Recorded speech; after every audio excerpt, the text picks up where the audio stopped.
चुनाव के मतगणना के बाद जो रुझान आए या ये कहें जो रिजल्ट आए हैं उसमें एनडीए की सरकार देश में बनने जा रही है। और छत्तीसगढ़ से बीजेपी ने 10 सीटें जीती हैं और हमारे साथ छत्तीसगढ़ के पूर्व मुख्यमंत्री वर्तमान में विधानसभा अध्यक्ष डॉक्टर रमन सिंह हैं। डॉक्टर साहब, छत्तीसगढ़ को लेकर यही उम्मीद थी?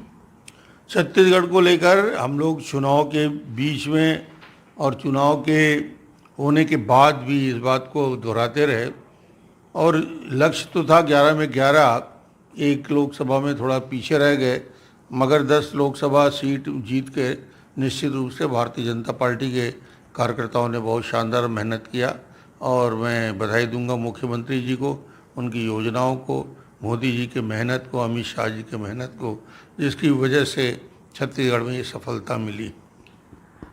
मध्य प्रदेश और छत्तीसगढ़ दोनों की मिला लिया जाए तो 40 में से 39 सीटें, तो सबसे ज़्यादा सीटें इन दो राज्यों से बीजेपी ने जीती हैं।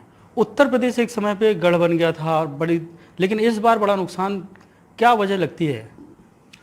मुझे लगता है कि छत्तीसगढ़ और मध्य प्रदेश में जिस प्रकार विजय हासिल हुई है और हम सब ये कल्पना में भी थे कि उससे बड़ी जीत यूपी में होगी, कुछ न कुछ कारण होते हैं, अलग अलग जाति समीकरण की वजह से वहाँ थोड़ा पीछे रह गए, मगर उसके बाद भी आज Bharatiya Janata party NDA 292-93 seat पे है और 241-42 सीट पे हम भारतीय जनता पार्टी आगे है।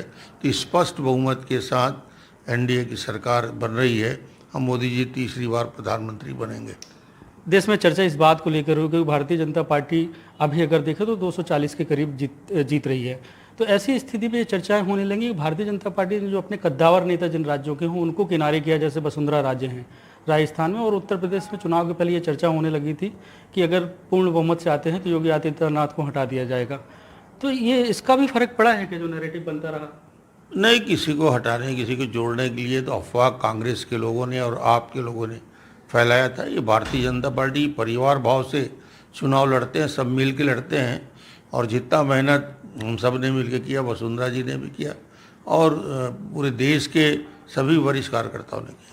ये कोalition की गवर्नमेंट बनने जा रही है, टीडीपी है, जेडीयू है, तो क्या लगता है, क्योंकि नीतीश कुमार को हमेशा पलटू राम कहा जाता, तो ये अभी बने रहेंगे कि कहीं ये भी गच्चा तो नहीं दे सकते? भाई, हमने देखा भी है और अटल जी के नेतृत्व में सरकार बनी तो 13 राजनीतिक दल के साथ 5 साल सरकार बनाने का अनुभव भी रहा है और उस सरकार को मोदी जी ने देखा है। मोदी जी ने गुजरात में भी लगातार सरकार चलाई है, 10 साल यहाँ चला है। मुझे नहीं लगता कि कोई दिक्कत होगी। इतनी बड़ी मेजॉरिटी 293 लोकसभा में हम यदि एनडीए जीत के आया है तो निश्चित रूप से बहुत आसानी से 5 साल बेहतर सरकार चलेगी और मोदी जी के विज़न को पूरा करेंगे। अयोध्या में भी बीजेपी हार गई जबकि राम मंदिर बना, तो क्या राम मंदिर की लहर उत्तर प्रदेश में नहीं थी, अयोध्या जैसी जगह में हार जाना? अब वो उसका एनालिसिस केंद्रीय स्तर पे किया जाएगा कि कौन सी सीट क्यों जीते, क्यों हारे।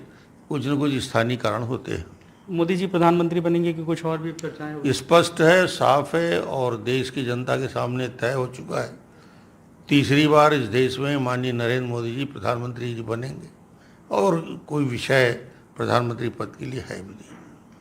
हमारे साथ पूर्व मुख्यमंत्री और वर्तमान में विधानसभा अध्यक्ष डॉक्टर रमन सिंह थे। उनका साफ कहना है कि एनडीए की सरकार बनने जा रही है और प्रधानमंत्री नरेंद्र मोदी तीसरी बार प्रधानमंत्री, उसमें कोई शक शुबा नहीं है।